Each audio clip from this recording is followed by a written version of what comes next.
Permission பவுண்டரியை பற்றி explain பண்ணுங்கள் அப்படின்னு ஒருத்தர் கமெண்ட் செக்ஷனில் கேட்டிருக்காரு. வாங்க அது என்னங்கிறத டீப்பராக புரிஞ்சுக்கலாம். அதை பார்க்குறதுக்கு முன்னாடி ஃபாலோ பண்ணி வச்சுக்கோங்க, மறக்காமல் லைக் பண்ணிடுங்க. முதல்ல எப்படி கான்ஃபிகர் பண்ணுறது, இது எங்கே செட் பண்ணுறது, இதோட யூஸ் கேஸ் தான் என்ன.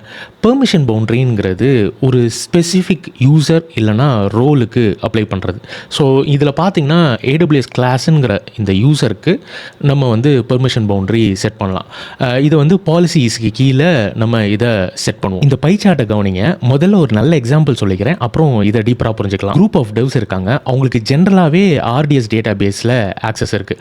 ஆனால் ஒரே ஒரு ஜூனியர் டெவுக்கு மட்டும் ப்ராடில் ஆக்சஸை டிசேபிள் பண்ணும். ஸோ இந்த மாதிரி யூஸ் கேஸ்க்கு நம்ம பெர்மிஷன் பவுண்டரியை யூஸ் பண்ணுவோம். இந்த ஒரு விஷயத்தில் பெர்மிஷன் பவுண்டரி டிஃபர் ஆகும். இங்கே பார்த்தீங்கன்னா சர்வீஸ் கண்ட்ரோல் பாலிசின்னு இருக்குது, ரிசோர்ஸ் பேஸ்ட் பாலிசின்னு இருக்குது, ஐடென்டிட்டி பேஸ்ட் பாலிசி இருக்குது. இந்த மாதிரி நிறைய பாலிசிஸ் இருக்குது. இந்த பாலிசிஸ் எல்லாம் நம்மளுக்கு வந்து பெர்மிஷனை கொடுக்கும்.